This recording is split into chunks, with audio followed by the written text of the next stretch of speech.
Hey, Talking Airlines Math and History, and we are going to take a look at solving rational equations. So in the past few videos, we've been learning how to add the rational equation, subtract them, multiply, and divide them. But what we're going to do is solve them. So right over here, we have a simple math problem. Our goal of the game is to try to find what x is. So what we could do in this case scenario is try to get to x by using a cross multiply. So this and that, and we have that and that. So 2x times 10 is going to be to 20x. And that's going to equal to 8 times 10 is going to transform into 80. So we're going to equal each other. Divide by 20, divide by 20, and this should be x equals 4. And that is our final answer for this simple one. But rational equations have the same idea with this one. It's in the same format, but also you solve the equation in the same way. Sometimes rational equations might get a little bit tricky. Sometimes the equations might look like this, and you might be thinking, how am I going to solve this? So what we have to do is solve this using algebra. Let's do the math. If you're having a tough time understanding what the first step should be, what we can do is try to look at it at a different way to help us get to our answer.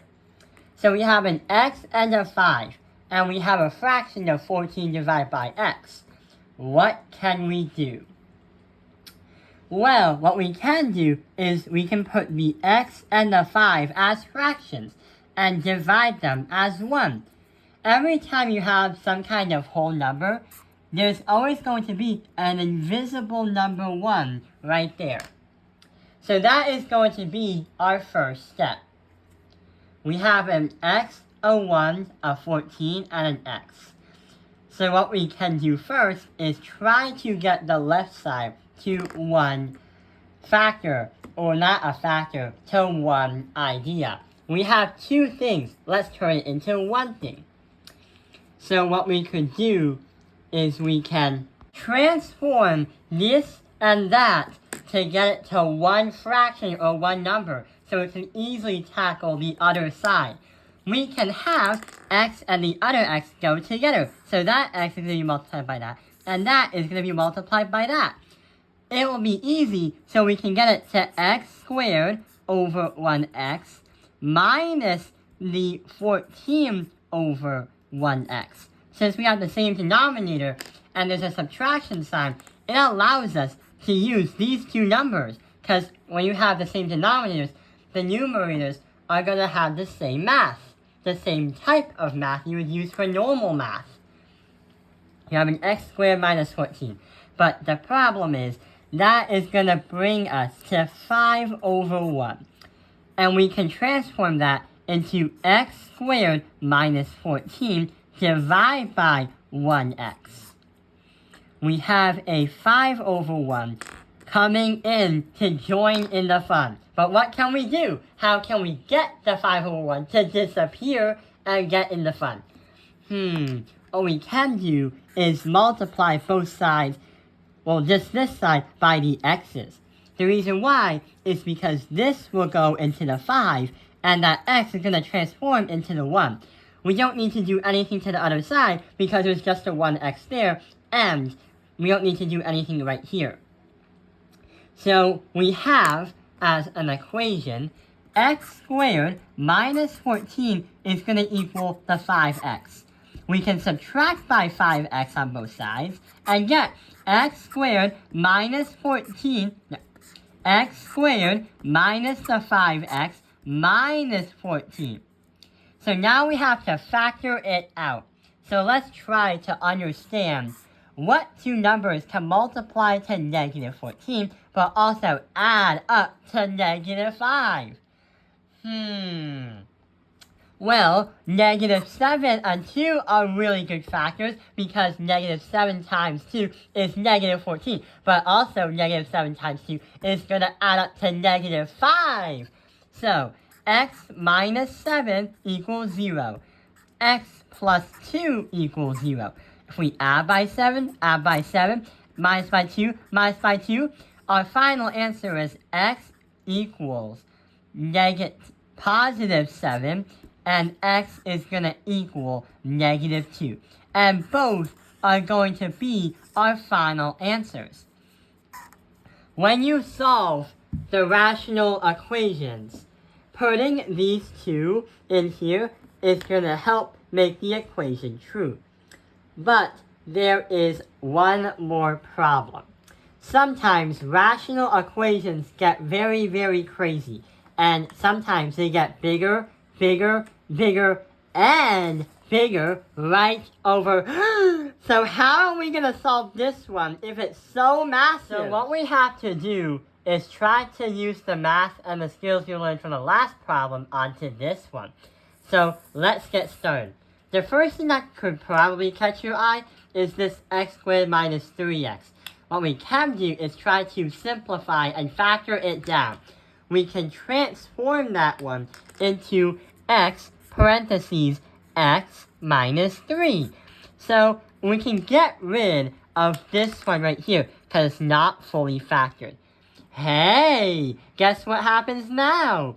We have an x parentheses x minus 3 and an x.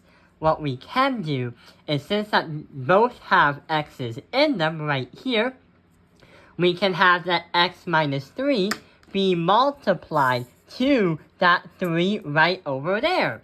So on another piece of paper, we're going to say 3 parentheses x minus 3. And that is going to transform into 3x minus 9.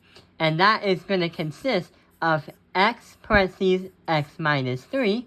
And the 6 and the x minus 3 is going to be added. So we have 6 parentheses x parentheses x minus 3.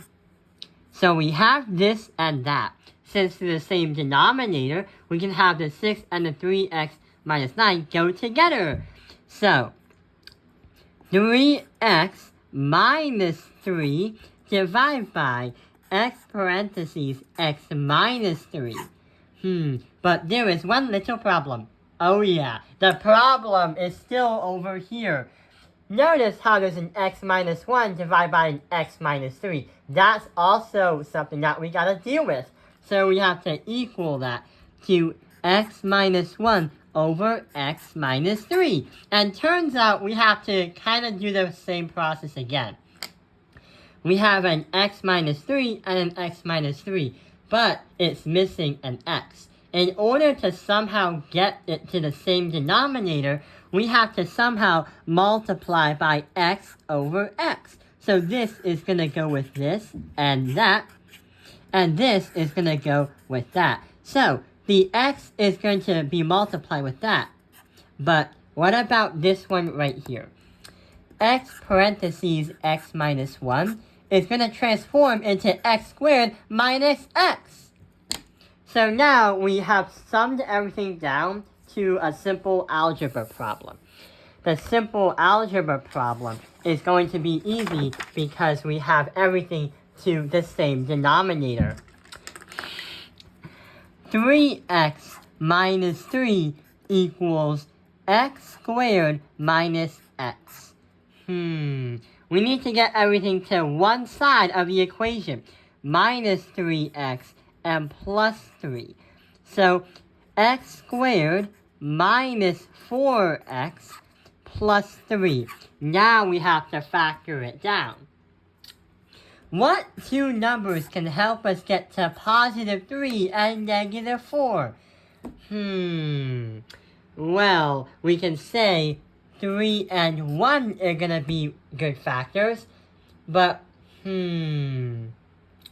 negative 3 and negative 1 is going to get us to positive 3 by multiplying, and negative 4 by adding. So we have x minus 3 equals 0, and x minus 1 equals 0. Our final answer is add by 3 and add by 1, add by 3 and add by 1, and we get x is going to equal 3 and x is going to equal 1. But there is another problem. Just because you have found your x marks the spot as x equals 3 and x minus 1, there is one more problem. When we try to solve the rational equations, math cannot break its own real rules, stating that math isn't going to accept answers and it's not going to be very good because doing something that doesn't make sense doesn't really help us at all. And also, it doesn't really help when you're trying to teach the math or explain it to someone else that loves math. So if you took a look at the original problem over here, notice how there's an x minus 3, an x, and an x minus 3. The issue is if you were to put some of these numbers in for the so-called x minus 3, if you were to put 3 in x minus 3, let's see what happens. 3 minus 3, you have a divide by 0, which you can't do. This is going to be undefined. But what about the 1? 1 minus 3 equals negative 2, which is an okay number. So we can say on your math test or your assignment, we are going to ignore the positive 3 because that is going to be undefined. X equals 1 is our final answer, and will also make the equation true as well as make the equation satisfied. I hope this video has helped you understand solving rational equations. Thank you for watching Taopeng Airlines Math Industry. Like and subscribe.